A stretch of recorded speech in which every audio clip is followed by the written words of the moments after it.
Hi guys! So nandito ako ngayon sa Appa Hotel, Sugamo. Ito yung second hotel ko for my Tokyo stay. And magro-room tour tayo ng mabilis. Teka, i-switch ko lang yung camera. So yung binook ko is for single room lang.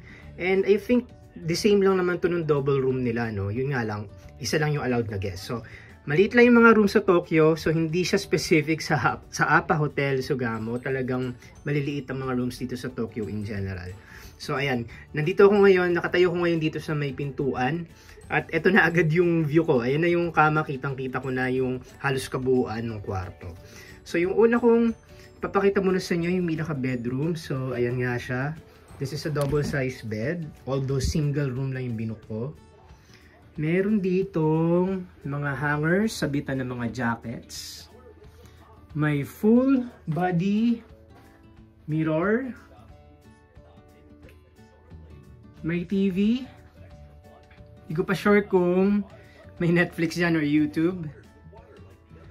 Then, ayan nga ulit yung kama. Then, meron ditong siguro, I'm guessing about sa temperature control siya. Yeah, tama. Yan. And then, mga outlets, saksakan. I guess sa ilaw to. Ito yung sa ilaw dito yan, sa lamp. Yan o, tamo. I-adjust ko Yan. Pwede kong diliman or liwanagan. Then ito, ano ba to? Sa ilaw lang din. Mga switch lang din ng ilaw. And then, may alarm ba to? I think may alarm tong orasan na to. Pero okay lang kasi yung phone naman yung gagamitin ko for alarm. Then may salamin ulit dito. Yan, bukod sa full body mirror. Parang ano to, siguro yung kung mag-aayos ka ng mukha mo, ng buhok, ganun. Then, may kasama ding water, 2 bottles of water. I am guessing na everyday nire-refill yan kasi ganun yung usually mga hotel sa Japan mga 3-star and above na hotels laging may patubig. Yan. Silipin natin yung banyo.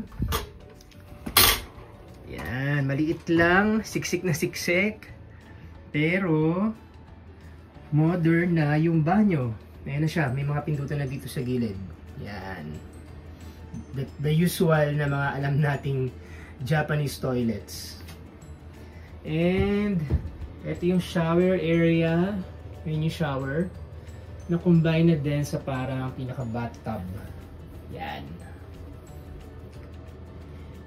Okay. Siyempre may salamin din. And may provided na rin na towels. And, ang daming toiletries. Yan. And, shampoo, conditioner, body wash, hot and cold water. Diyan na yan. Tapos, ano pa ba? Ito pa pala. May mga tsinelas, pang kwarto, at pang banyo. Ano kaya to? I think, siguro humidifier to, either purifier, air purifier, or humidifier, or both. Honestly, hindi ko alam. Then ito, yan, nakakakita ka niyan usually sa mga hotels sa Tokyo. Patungan lang yan ng maleta. So, maliit na maliit lang siya. Kung dalawa kayo dito, ayan yung kabilang side. Teka, sarado ko yung banyo. Ayan, tatayo naman ako dito sa may bandang area ng kama. Kitang-kita ko, ayan na agad yung pito, kitang-kita ko na agad. So kung dalawa kayo, medyo siksik siguro yung magiging sitwasyon nyo sa kwarto, lalo na kung marami kayong shinaping. Pero, ganito talaga yung mga hotel sa Tokyo. So diskarte na lang. Yan. Yan ulit ikot ko lang ulit. Yan ulit. Ang kama. Guys, sisingit ko nga lang pala, nalimutan ko banggitin na of course, meron na rin tong air conditioner. So, yung cool air, of course, pag summer, ganyan. Pero ngayon kasi, it's autumn or almost winter na, so heater siya. Guys, ulit, pahabol ulit. Meron ako nalimutan ipakita. Meron din palang mini fridge na kasama sa room ko. Yan. Yun lang ulit, guys. Sana wala akong nalimutan na. Bye!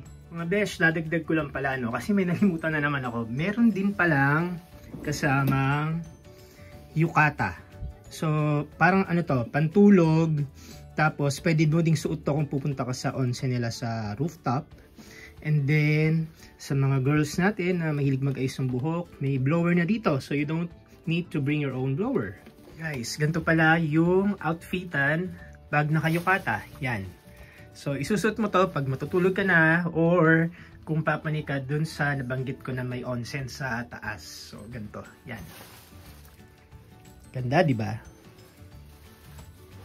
And kung gusto mong magpalinis, hindi nila lilinisin by default yung kwarto mo unless ilagay mo to sa kabilang side, sa labas ng pintuan mo. So, don't forget about this kung gusto mong palinis. At the same time, i-refill nila yung, let's say, mga tissue, towels, iba pang amenities, i-refill nila like mga toothbrush, ganyan, coffee mate, tea, kasi yun yung mga part ng amenities mo sa kwarto mo. Okay? Nga pala guys, no, ito, very near lang nito sa Yamanote Line train station. It's the Sugamo station ng Yamanote Line, at meron din siyang super lapit, as in halos sa harap niya lang, na subway line naman, yung Mita Line. It's a subway naman. So, napaka-accessible nito. Although wala siya dun sa pinaka-center ng Shinjuku, Shibuya, Ueno, pero very accessible lang talaga kasi malapit siya sa train stations ng dalawang lines, yung Yamanote and Mita Line. And isa din dahilan kung bakit ko to pinili, aside sa mas mura siya compare ko sa Shinjuku or sa mga Shibuya, is meron daw ditong onsen sa 14th floor nitong building na to. At kasama na siya dun sa binayaran. Ang binayaran ko pala dito is more or less 3,000 pesos per night, and binook ko to sa Agoda. Yung price pwedeng maiba yun depende sa petsa, kasi may mga super peak talagang panahon. Pero ako it's early December, it's 3,000 per night. Yun lang guys, and bye!